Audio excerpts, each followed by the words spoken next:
I know you are not My a Navy uniform officer. isn't yours. You were given it, or maybe you stole it from someone. Lady, you don't know what you're talking about. This is mine. I'm a Navy SEAL officer, John, right? I earned every Watch stitch yours. and stay away.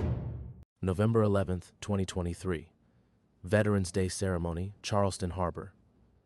Marcus Washington had survived Taliban ambushes, Somali warlords, and classified operations across 3 continents. A suburban white woman with a cell phone shouldn't have been a threat. But when Helen Cartwright pointed at his Navy SEAL trident and screamed stolen valor to a crowd of 200 veterans, she wasn't just attacking his honor. She was executing a plan 26 years in the making. The video went viral in 4 hours. Death threats flooded his phone by midnight. His daughter stopped taking his calls. His security business lost every client within a week. What the internet didn't know was that Helen Cartwright had been waiting for this moment since 1997. Since Mogadishu. Since the night her husband died with Marcus's bullet in his chest. The night Marcus thought he'd buried his past forever. Before we jump back in, tell us where you're tuning in from, and if this story touches you, make sure you're subscribed because tomorrow, I've saved something extra special for you. Marcus stared at his phone screen in the pre-dawn darkness of his Charleston apartment, watching the view count climb past 3 million. The video had a life of its own now, reposted, remixed, dissected frame by frame on every platform imaginable. Someone had even added slow-motion replay and dramatic music to Helen Cartwright's finger pointing at his chest. That man is wearing stolen valor. Those medals don't belong to him. Her voice echoed in his mind, shrill and confident. The crowd's initial confusion, the phones appearing like weapons, the way she'd step closer when he tried to explain, cutting him off with calculated precision. I know a fake when I see one. Look at him. Does he look like special forces to you? The bathroom mirror reflected 25 years of classified scars across his chest and shoulders. 3 purple hearts, a silver star, a Medal of Honor citation buried so deep in black ink that officially it didn't exist. The Navy SEAL trident tattooed over his heart had been earned with blood in places most people couldn't pronounce. But none of that mattered to the comment section calling for his head. His phone buzzed. Another blocked number. You're a disgrace to the uniform, you lying piece of... Marcus ended the call and powered down the device. 47 death threats since midnight. The Charleston police had taken a report but suggested he lay low for a while. Let the internet forget. They didn't understand. Helen Cartwright wasn't some random Karen having a bad day. The way she'd positioned herself for the cameras, the practiced outrage, the intimate knowledge of what buttons to push. Most telling of all, she'd known his name before anyone introduced them.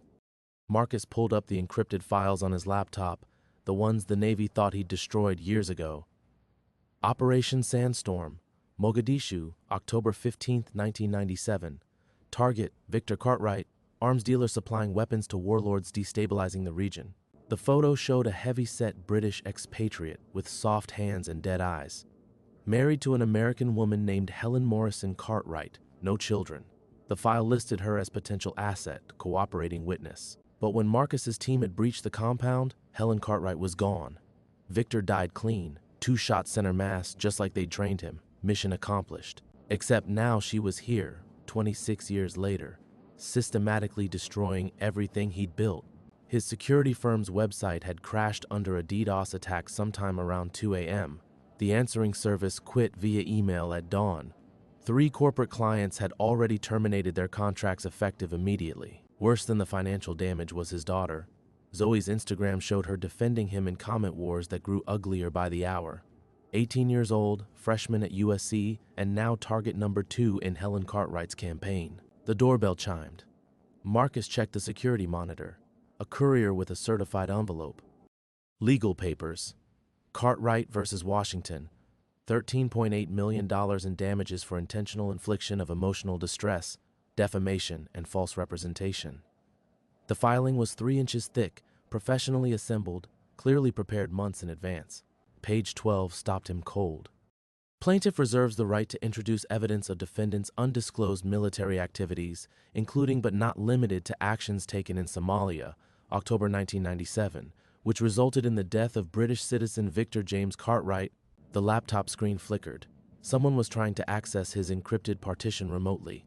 Marcus slammed it shut and grabbed his go bag from the bedroom closet. Old habits. His phone powered back up to 17 missed calls from his lawyer, his ex-wife, and a blocked number that had tried 12 times in the last hour. The final voicemail was Helen Cartwright's voice, calm and controlled. "Hello, Commander Washington. I think it's time we had a proper conversation about Mogadishu, about what really happened that night, about what you took from me. I'll be at Waterfront Park at noon. Come alone or I release the rest of the files. Oh, and Marcus? Bring your real medals. I'd hate for anyone else to think you're a fake." The message ended with a sound that made his blood freeze, a little girl laughing in the background. But Helen Cartwright had no children. The files were clear, unless someone else was pulling her strings. Marcus checked his Glock 19, muscle memory from 2 decades of operations. The ordinary world of morning coffee and client meetings had evaporated like smoke. The hunter was being hunted again. But this time, the mission parameters were different. This time, he had something to lose. Outside his window, Charleston Harbor sparkled in the morning sun where yesterday he'd been honored as a hero, where today he was already being measured for his grave. Helen Cartwright thought she knew who she was dealing with. She thought 26 years had made him soft. She was about to learn why they called him Steel. If this story has you on the edge of your seat, make sure you're following along, because tomorrow's chapter reveals exactly what Helen found in those classified files, and, trust me, you won't want to miss it. The weight of the Glock felt familiar against Marcus's ribs as he holstered it beneath his jacket. 26 years since Mogadishu, but the ritual remained unchanged. Chamber empty, safety off, magazine loaded with hollow points that could drop a charging rhino. His hands moved with practiced efficiency, muscle memory carved deep by countless missions in places that didn't exist on any map. But as he reached for his car keys, the framed photograph on his dresser stopped him cold. Zoe's graduation picture. Cap tilted at that rebellious angle she'd insisted on, despite her mother's protests. That crooked smile that reminded him so much of Sarah before the divorce, before the nightmares drove them apart, before his daughter became the only person left who still looked at him like he was a hero instead of a weapon. Years old, the same age as some of the kids he'd trained with at Bud's, young enough to think she could fight the entire internet to defend her father's honor. Old enough to become collateral damage in Helen Cartwright's war. Marcus's phone vibrated. A text from Zoe. "Dad, my roommate showed me TikTok. Some asshole made a remix of that lady screaming at you. It has 50K likes. I'm going to find these people and..." His fingers flew across the screen. "Stay off social media. Focus on classes. This will blow over." The lie tasted bitter even as he typed it. 3 dots appeared, then disappeared. She was crafting a response. Probably something defiant about standing up for family. The same stubborn streak that had gotten her suspended in high school for defending a kid with Down syndrome from bullies. The same fire that made her choose journalism as a major, despite knowing it would put her in harm's way. Everything good about Marcus Washington lived in that girl. Everything worth protecting. His apartment felt smaller now, like the walls were closing in. The leather furniture he'd saved for months to afford. The bookshelf lined with military histories and tactical manuals. The coffee table where he'd spent countless hours helping Zoe with homework during his weekend custody visits, trying to be the father she deserved instead of the ghost who jumped at sudden noises. The morning light streaming through his windows revealed the careful construction of his civilian life. No family photos except Zoe's. No military memorabilia displayed. Those memories lived in a locked safe, buried like classified documents. The only hint of his past was a small anchor tattooed on his wrist, barely visible unless you knew what to look for. He'd built this quiet existence brick by brick after retiring from the teams. Washington Security Solutions occupied a modest office downtown, employing 3 other veterans who needed purpose as much as paychecks. They handled corporate security assessments, personal protection for low-level executives, background checks for legal firms. Legitimate work that let him sleep at night without dreaming of muzzle flashes and dying men's last words. Marcus walked to his kitchen window, where Charleston Harbor stretched like hammered silver toward the Atlantic. Tourist boats were already cutting white wakes between the historical landmarks. Horse-drawn carriages clip-clopped through cobblestone streets below, guides sharing sanitized versions of the city's brutal past. Everything packaged for consumption, the real blood and suffering polished away by time and commerce, just like his military service, honored in parades and ceremonies, but never discussed in detail, never examined too closely. His phone rang. Dad appeared on the screen, actually Zoe calling from her dorm. Don't answer, he told himself. She's safer if you keep distance. But his thumb betrayed him. Dad? Her voice was small, younger than 18. People are saying horrible things about you online. They're posting pictures of the house, my Instagram, Mom's work address. I'm scared. Marcus closed his eyes. Sarah lived in a gated community in Atlanta with her investment banker husband. Good schools, safe neighborhoods, security systems that actually worked. Everything he couldn't provide during their marriage when nightmares kept him awake and phantom missions called him away. I'm handling it, sweetheart. Don't read the comments. Don't engage with anyone. But they're lying. You earned every one of those medals. I've seen the photos, the citations. I know what you did for this country. No, you don't. The thought came unbidden. You know the sanitized version. You don't know about Victor Cartwright begging for his life in broken English. You don't know about the compromised intelligence that sent us into a trap. You don't know why your old man still counts exit routes in every room he enters. Zoe, listen to me. I need you to stay at school. Don't come home this weekend. Don't talk to any reporters. And if anyone asks about me, Dad, her voice sharpened, you're scaring me. This isn't just about some crazy lady, is it? Outside his window, Charleston Harbor sparkled with deceptive beauty. The same water where British warships had blockaded American patriots, where Confederate submarines had launched desperate attacks against overwhelming odds, where good men had died for causes they believed in, their stories reduced to tourist attractions and historical footnotes. History belonged to the survivors, and Helen Cartwright intended to write his ending. Everything's going to be fine, Marcus lied again, watching a seagull hover motionless against the wind, wings spread wide, fighting invisible forces. I love you, Zoe. Remember that. I love you too, Dad. But promise me. The line went dead. Marcus stared at his phone, watching the call-failed message appear where his daughter's voice had been. He tried calling back, straight to voicemail. His blood turned to ice water. Zoe never let calls drop. She'd rather talk through a tornado than hang up on family. Marcus was reaching for his car keys when the apartment's landline rang, a number he'd kept for emergencies, known only to 3 people. The caller ID showed unknown, but the area code was Columbia, USC campus. Dad? Zoe's voice, but different now. Controlled. Someone coaching her. I'm fine, but there's a lady here who wants to talk to you. A pause. Muffled conversation in the background. Then Helen Cartwright's voice, smooth as poisoned honey. Hello again, Commander Washington. Your daughter is quite passionate about defending your honor. We're having a lovely chat about family loyalty. If you touch her... Oh, Marcus, still thinking like a soldier, all threats and violence.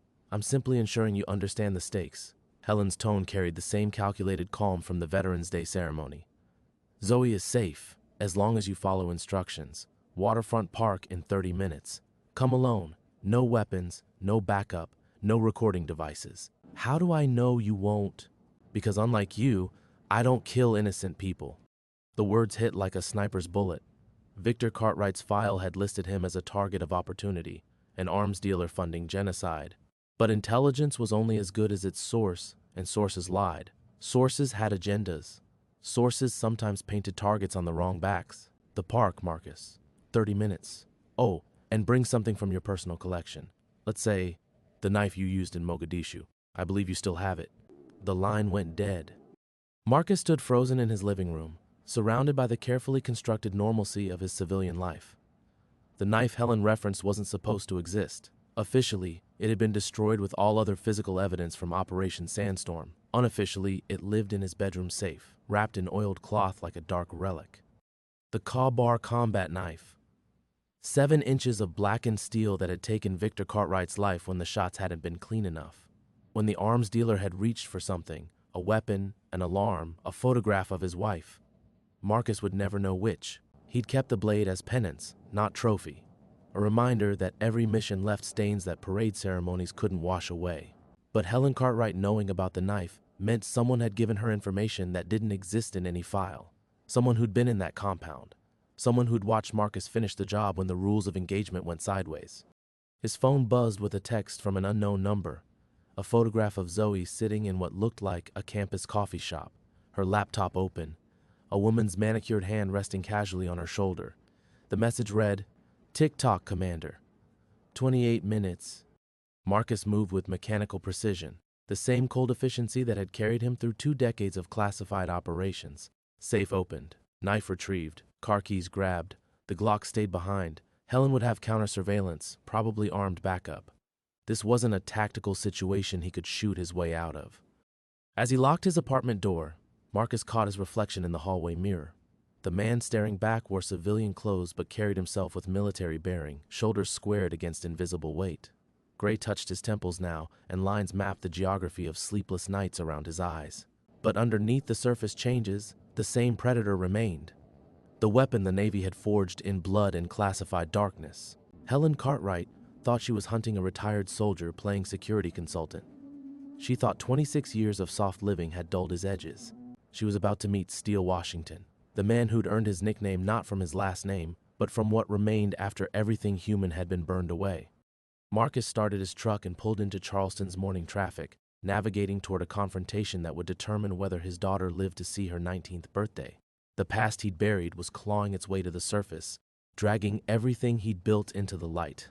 In his rearview mirror, the harbor sparkled like scattered diamonds, beautiful and treacherous as the memories that haunted his dreams. Some missions never really ended, they just waited. The GPS estimated 22 minutes to Waterfront Park, but Marcus knew Charleston streets like the scars on his knuckles. He could make it in 15 if he cut through the historic district, past the antebellum mansions where tourists posed for pictures beside monuments to a war that had ended before his great-grandfather was born. His phone rang as he merged onto East Bay Street. The display showed Reynolds James, his business partner and former Team 6 operative. "Don't answer it," Marcus muttered, but his thumb betrayed him again. "Steele, what the hell is going on?" Jimmy's voice carried the edge it used to get before high-value target raids. "I just got a call from Meridian Corp. They're pulling their contract, effective immediately. Something about recent public controversies affecting their corporate image." Marcus took a hard right onto Broad Street, tires protesting against asphalt. A horse-drawn carriage loaded with tourists swerved out of his way, the driver shouting something lost in the wind. "How much?" Marcus asked. 60% of our annual revenue, gone." Jimmy paused. "Steele, there's something else. I tried accessing our shared server this morning. Someone's been inside our files, professional job. They covered their tracks, but I know what to look for." The kabar felt heavy against Marcus's ribs, wrapped in its cloth sheath. Helen Cartwright wasn't just targeting his reputation. She was dismantling everything he'd built, piece by piece, like a demolition expert bringing down a building. "Jimmy, I need you to do something for me. Don't ask questions. Name it. Contact Ramirez at NCIS. Tell him Steele Washington needs the Mogadishu files sealed under national security protocols. All of them, today." Silence stretched between them, filled only by the rumble of Marcus's truck engine and the distant sound of tour guides reciting historical scripts. "Mogadishu?" Jimmy's voice dropped an octave. "Jesus, Steele. I thought that was buried." "So did I. What aren't you telling me?" Marcus turned onto Market Street, where vendors were setting up booths for the afternoon tourist rush. Sweet grass baskets, hand-woven textiles, sanitized culture packaged for consumption, the real stories buried beneath layers of comfortable lies. "They have Zoe." The words hung in the air like a sniper's crosshairs. Jimmy had been at Marcus's wedding, had held baby Zoe when she was 3 months old, before the nightmares and the drinking and the slow dissolution of everything good in Marcus's life. Who's they? Helen Cartwright, Victor's widow. Another pause. Longer this time. Marcus could hear Jimmy's breathing change, the way it used to before they breached a hostile compound. "Victor Cartwright is dead, Steele. We made sure of that. His wife wasn't. The intelligence said she'd fled the country. Back to England or somewhere. Out of the picture." Marcus pulled into a parking spot 3 blocks from Waterfront Park. Through his windshield, Charleston Harbor stretched like a postcard, all blue skies and sailboat masts. The same view from a dozen tourist brochures, beautiful and false as a cover identity. "Intelligence was wrong before," Marcus said. "Remember the weapons cache that turned out to be medical supplies? The high-value target who was actually running an orphanage? That was different. We were working with local assets, unreliable intel. Mogadishu was a clean operation, solid intelligence, clear objectives." "Was it?" Marcus checked his watch. 12 minutes until the meet. "Jimmy, I want you to think back. Really think. Who briefed us on that mission?" "Colonel Davidson. Same as always. And who briefed Davidson? Another pause. Marcus could hear Jimmy's fingers tapping against something, probably his desk, the same nervous habit from their active duty days. I don't remember. Some CIA spook, maybe? You know how it worked. Need-to-know basis.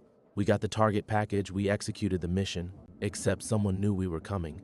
Remember the compound was almost empty? Just Victor and 2 low-level guards? Where was his security detail? Where was his staff? Marcus climbed out of his truck and started walking toward the park. Tourists streamed past him in both directions. Families with strollers, elderly couples consulting guidebooks, college kids taking selfies beside historical markers. Normal people living normal lives, unaware that 26 years of buried secrets were about to claw their way to the surface 3 blocks away. Steele, what are you not telling me? I kept the knife. What knife? The one I used when the shots didn't finish him. Jimmy's intake of breath was audible over the phone. Jesus Christ, you know the protocols. All equipment gets sanitized after black ops. I know.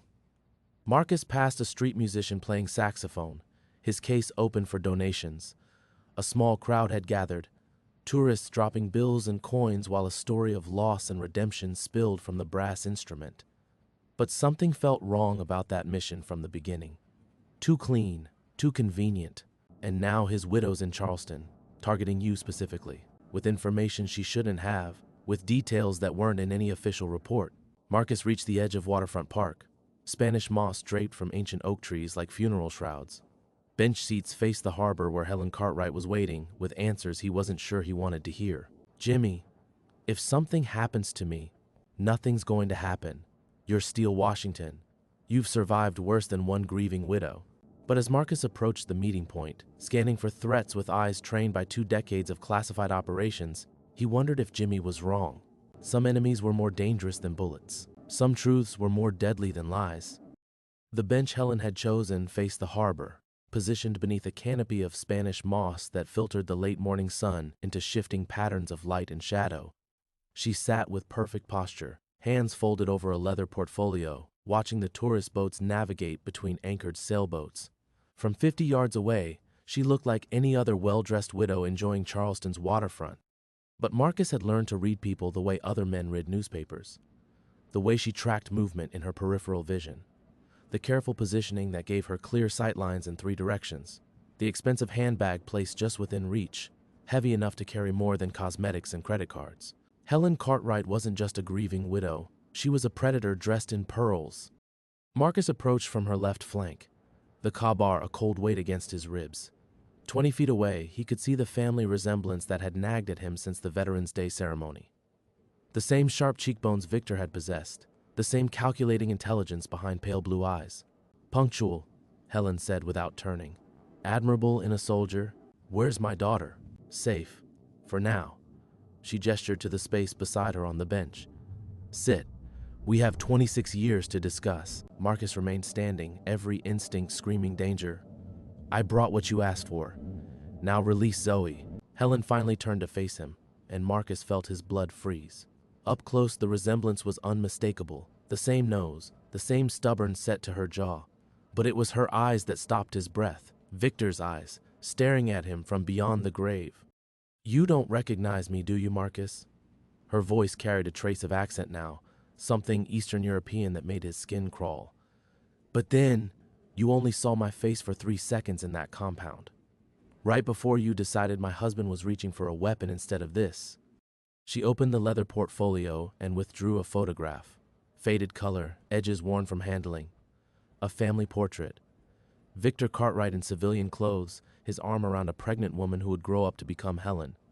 Between them, a dark-haired girl of perhaps 7 or 8, smiling with the innocent joy of childhood. Marcus's vision tunneled. The photograph trembled in Helen's steady hands. Her name was Katya, Helen continued, her voice soft as a burial shroud. My stepdaughter, Victor's child from his first marriage. She was hiding under his desk when you came through that window. When the shooting started, the harbor sounds faded to white noise. Marcus could hear his own heartbeat, feel the phantom weight of the knife in his hands as Victor Cartwright reached desperately toward his desk, not for a weapon, but for his terrified daughter. The intelligence said the compound was clear of civilians, Marcus whispered. Intelligence was wrong. Helen's smile held no warmth. But you didn't verify, did you? You saw movement, assumed threat, and executed. Just like you were trained. Where? Marcus's throat closed. What happened to her? Katya. Helen carefully returned the photograph to her portfolio. She lived long enough to tell me exactly what she saw that night.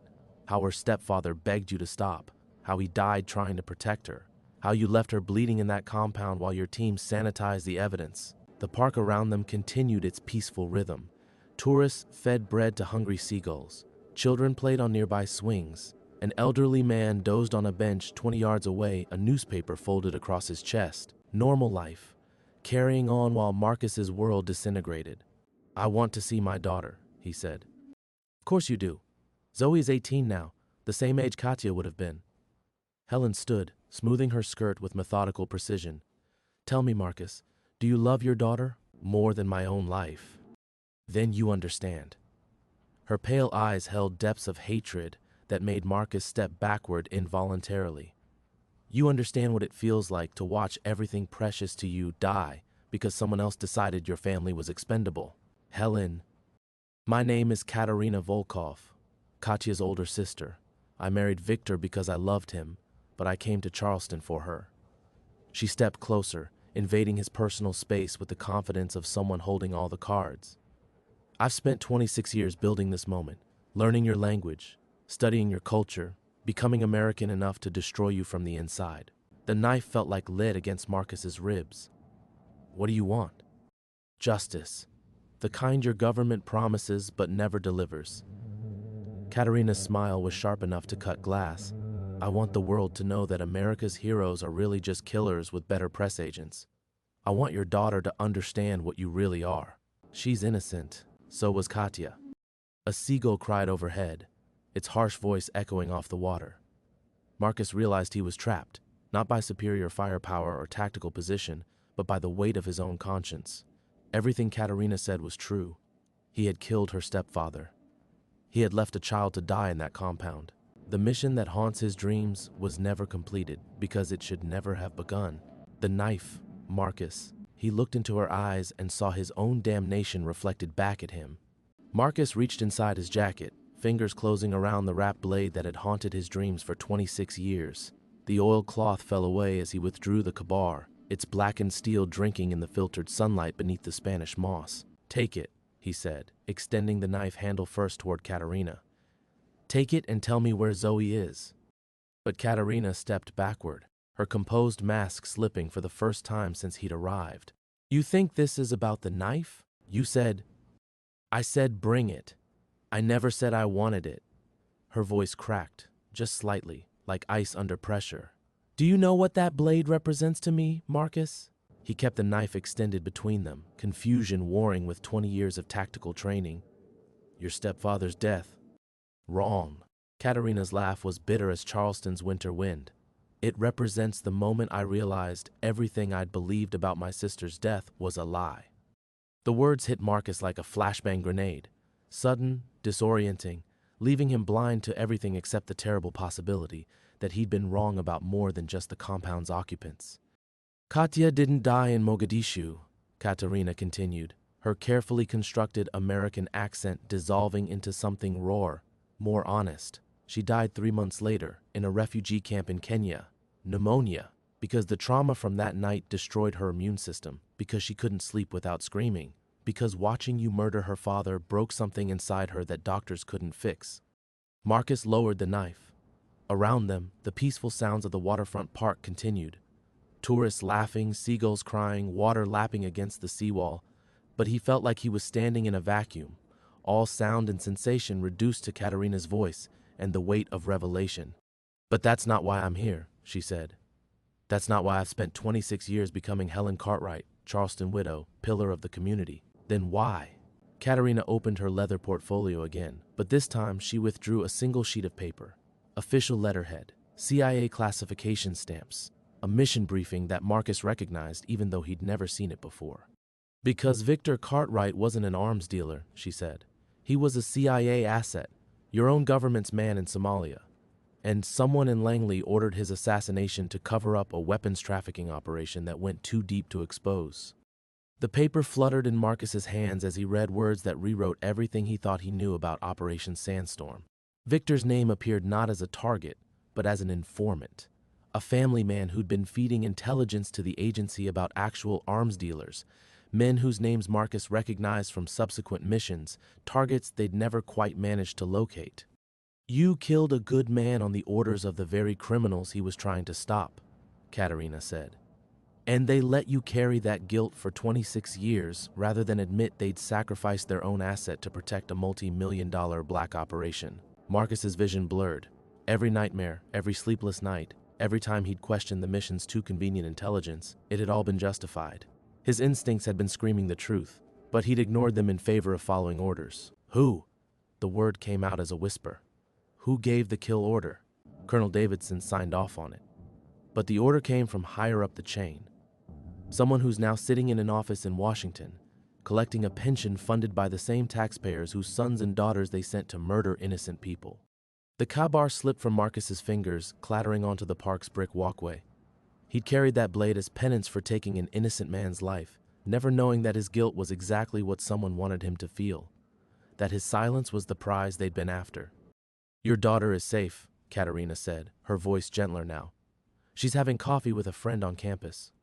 The woman in the photograph works for me, but she's never been in any danger." Marcus looked up from the classified document, meeting Katerina's eyes. This was never about revenge. "Oh, it's absolutely about revenge. Just not against you." Her smile returned, but it carried a different quality now. Not the sharp edge of personal hatred, but the cold satisfaction of a chess player moving into checkmate. "You were never my target, Marcus. You were my weapon." "I don't understand." "The lawsuit isn't about stolen valor or racial discrimination. It's about discovery, about forcing the government to produce documents they've kept classified for 26 years, about putting you on a witness stand where you can tell the world what really happened in that compound." The pieces fell into place with sickening clarity. The viral video, the media attention, the systematic destruction of his business and reputation, all of it designed to push him toward a legal battle that would expose decades of government lies. "They'll kill us both before they let this go to trial," Marcus said. Katerina picked up the fallen knife, wrapping it carefully in its cloth shroud. "Let them try." The weight of 26 years of deception settled on Marcus's shoulders like a burial shroud. He stared at the classified document in his hands, reading it again, hoping the words would change. But the truth remained constant. Victor Cartwright had been one of the good guys, and Marcus had killed him on the orders of the very people Victor was trying to stop. "They used me," he said, the words tasting like ash. "Used my guilt to keep me quiet." "Guilt is a powerful leash," Katerina agreed, carefully tucking the document back into her portfolio. "They knew you'd never speak about classified operations. Your honor would be your prison." Marcus watched a tourist boat glide past, its passengers pointing cameras at Fort Sumter, while a guide recounted sanitized versions of historical events. Everyone wanted clean stories, heroes and villains clearly defined. The messy truth of betrayal and manipulation was too complicated for postcards. "Why show me this now?" he asked. "If you needed me for the lawsuit, why not let me believe Victor was guilty?" "Because I need you angry, not guilty." Katerina stood and began walking toward the harbor's edge, forcing Marcus to follow. "Guilt makes men passive. Anger makes them dangerous." They stopped at the seawall where waves lapped against barnacle-crusted rocks. The afternoon sun painted the water gold and silver, beautiful enough to distract from the sharks beneath the surface. "There's something else," Katerina said. "The night Victor died, he wasn't just hiding Katya under his desk. He was trying to reach a satellite phone. He'd discovered something about the trafficking operation, something big enough that they couldn't risk him reporting it." "What kind of something?" "The weapons weren't going to warlords. They were going to terrorists. Groups that would later attack American targets. The same people who ordered Victor's death were funding future enemies of the state." Marcus felt his hands clench into fists. Not just corruption, but treason. American blood spilled for profit while good soldiers followed orders they thought served their country. "The satellite phone survived the raid," Katerina continued. "Hidden in a wall safe your team never found. Victor's final transmission was intercepted by Kenyan intelligence. They've been waiting 26 years for someone with credibility to come forward. You want me to testify about more than just Mogadishu? I want you to bring down an entire network of war profiteers who've been hiding behind national security classifications." Her pale eyes held the intensity of a predator sensing wounded prey. They thought they could bury Victor's death under black ink and bureaucracy. They never counted on his widow having resources of her own. A cold wind swept in from the harbor, carrying the salt smell of the ocean and something darker, the scent of storms building beyond the horizon. Marcus pulled his jacket tighter, feeling suddenly exposed despite the afternoon warmth. "What resources?" he asked. "Victor wasn't my first husband," Katerina said quietly. "My maiden name was Volkov. My father was a colonel in Soviet intelligence. When the USSR collapsed, he went private. Industrial espionage, corporate security, things that required delicate handling. I learned his trade before I learned to love." The revelation shouldn't have surprised him. Everything about Helen Cartwright had been performance. The accent, the mannerisms, the carefully constructed Charleston widow persona. But knowing that she was the daughter of a professional spy made the last 6 months feel like amateur hour. "You've been planning this since 1997. I've been planning this since the day I held my dying sister in a refugee camp hospital." Her voice carried the weight of decades of patient rage. But planning and executing are different skills. I needed the right weapon. A man with unshakable credibility and nothing left to lose. Marcus understood now why she destroyed his business, his reputation, his relationship with Zoe. Not cruelty, but strategy. A controlled demolition designed to leave him with only one choice: fight back. "They'll have watchers on us already," he said, scanning the park with professional paranoia. "The moment that document left whatever vault you stole it from, we became targets. I didn't steal it. It was given to me by someone inside the agency. Someone who's been waiting for the right moment to burn down the old network. Why didn't they come forward themselves? Because whistleblowers die in car accidents and heart attacks. But decorated war heroes who get murdered while pursuing legitimate lawsuits become martyrs. Their stories live forever." The sun was beginning to sink toward the Charleston skyline, painting the harbor in shades of amber and blood. Soon the tourist boats would dock for the evening, and the waterfront would empty except for locals and lovers and people with nowhere else to go. "I need to see Zoe," Marcus said. "Need to know she's really safe." "Of course." Katerina pulled out her phone, fingers moving across the screen with practiced efficiency. "She's at the coffee shop on King Street, the one near the college bookstore. She thinks she's meeting a study partner. And after I see her, then we prepare for war." The coffee shop hummed with the familiar chaos of college life. Students hunched over laptops, baristas calling out drink orders, the steady grind of espresso machines, providing a caffeinated soundtrack to academic anxiety. Marcus spotted Zoe immediately, her dark curls bent over a textbook at a corner table, completely absorbed in whatever she was studying. She looked so much like her mother in that moment. The same unconscious habit of tucking hair behind her ear when concentrating, the same slight furrow between her eyebrows when wrestling with difficult concepts. For 26 years, Marcus had tried to be worthy of the family he'd built after Mogadishu. Now he wondered if he'd ever deserve them at all. "Dad?" Zoe looked up as he approached, confusion replacing concentration. "What are you doing here?" "We need to talk."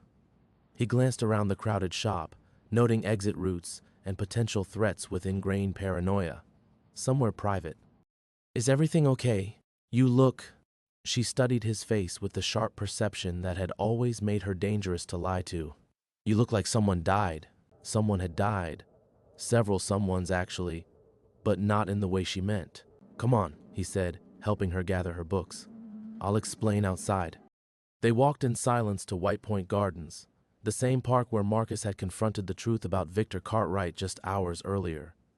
But now, with Zoe beside him, and the weight of revelation heavy in his chest, the peaceful setting felt like a stage waiting for tragedy to unfold. "Dad, you're scaring me." Zoe settled onto a bench facing the harbor, her young face tight with worry. "Is this about the lawsuit? The video?" "It's about everything." Marcus sat beside her, close enough to shield her from any threats, but far enough away to see her reaction to what he was about to say. "It's about who I really am, what I've done, what I failed to do." For 20 minutes, he told her everything.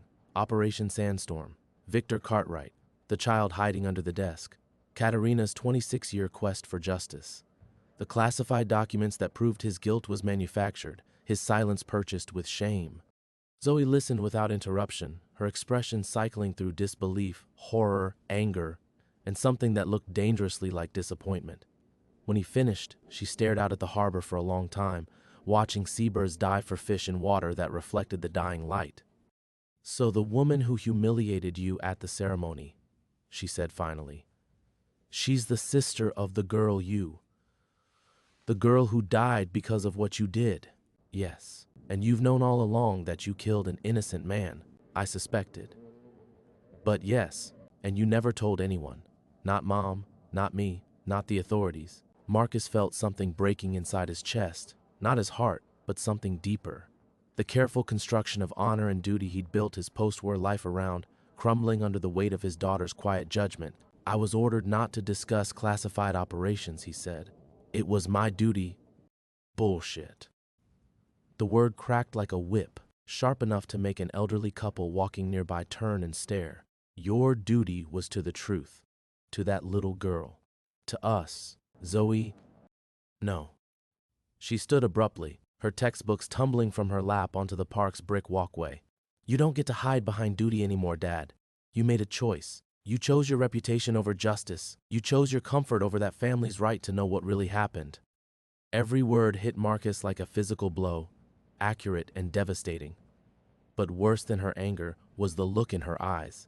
The same expression she'd worn at 12 when she'd learned that people sometimes said things they didn't mean, that adults weren't always reliable, that the world was more complicated and cruel than children were supposed to understand. "I'm going to testify," he said quietly. "In the lawsuit. Whatever it costs, I'm going to tell the truth. Because it's right? Or because you got caught?" The question hung between them like smoke from a funeral pyre. Marcus wanted to say it was about justice, about honor, about making amends for 26 years of silence. But looking at his daughter's face, seeing the way she was measuring his words against his actions, he realized the distinction might not matter anymore. "Because a little girl deserved better," he said finally. "Because her sister deserved better. Because you deserve better." Zoe knelt and gathered her scattered books, movements sharp with contained emotion. "I need time, Dad, to think about this, about you, about everything I thought I knew." "How much time?" "I don't know." She shouldered her backpack and looked at him with eyes that seemed decades older than they had an hour ago. "Maybe we both should have asked that little girl the same question." She walked away across the darkening park, leaving Marcus alone on the bench as the last tourists departed and shadows claimed the harbor. Somewhere in the gathering dusk, Katerina Volkov was preparing for war against the people who had stolen her sister's life. And Marcus Washington, Steel, the unbreakable seal, sat in the ruins of his relationship with the only person who had ever truly mattered to him, finally understanding that some missions could only be completed by losing everything you thought you were fighting to protect. The truth had set him free, but freedom, he was learning, felt remarkably like falling. 3 months later, Marcus sat in the same spot at White Point Gardens, watching the harbor wake up to another Charleston morning. The bench felt different now, worn smooth by weather and time, like everything else in his life that had been stripped down to its essential elements. The tourists hadn't returned in their usual numbers, spring was late this year, and the city felt quieter, more reflective. The newspaper folded beside him carried headlines he'd stopped reading weeks ago. Government officials indicted in weapons trafficking scandal. CIA assets death sparks congressional investigation. Charleston veteran's testimony exposes decades of cover-up. His name appeared in most of the articles, but the words felt like they belonged to someone else, a character in a story he'd helped write but no longer starred in. His phone buzzed. A text from Katerina, sentencing today. "Thought you should know." He didn't reply. They'd spoken only twice since the trial ended, brief conversations about logistics and legal procedures. The fire that had burned between them, shared purpose forged from mutual destruction, had cooled to embers once justice was served. She'd gotten her revenge. He'd gotten his truth. Neither of them seemed to know what came after. The park began to fill with morning joggers and dog walkers, people starting their days with the kind of routine Marcus had once taken for granted. His security consulting business was gone, had been gone since the first viral video, but the settlement money from his successful countersuit would last longer than he would. He'd thought about traveling, maybe writing a book, possibly teaching somewhere that needed someone who understood the weight of difficult choices. But mostly, he thought about Zoe. "Dad?" He turned, heart stuttering with surprise and hope. She stood behind the bench, coffee cup in hand, looking older than her 20 years, but somehow more herself than she'd been in months. Her hair was shorter now, more practical, and she wore the kind of clothes that suggested purpose rather than fashion. "Hey." He gestured to the empty space beside him, not daring to assume she'd want to sit. "You look good." "I changed my major." She settled onto the bench, maintaining careful distance. "Social work. Specifically, advocacy for refugees and displaced families." Marcus felt something shift in his chest. Not quite pride, but close. "That's important work." "Yeah, well." She sipped her coffee, staring out at the water. "Turns out learning your father killed someone's dad puts things in perspective about what matters." They sat in silence for a while, watching a pelican dive for breakfast, while early morning light turned the harbor from gray to gold. Marcus had rehearsed this conversation 1,000 times in his head, crafting apologies and explanations, but now all his prepared words felt inadequate. "I saw the news about the sentencing," Zoe said finally. 15 to 20 to 5 years for Davidson. Life without parole for the others. "Justice," Marcus said, though the word tasted hollow. "Or as close as we get to it. Is it enough? For her, I mean. Katerina." Marcus considered the question, remembering the last time he'd seen Victor's widow, standing outside the courthouse after the verdict, looking lost without the fury that had sustained her for 26 years. Revenge, it turned out, was like surgery.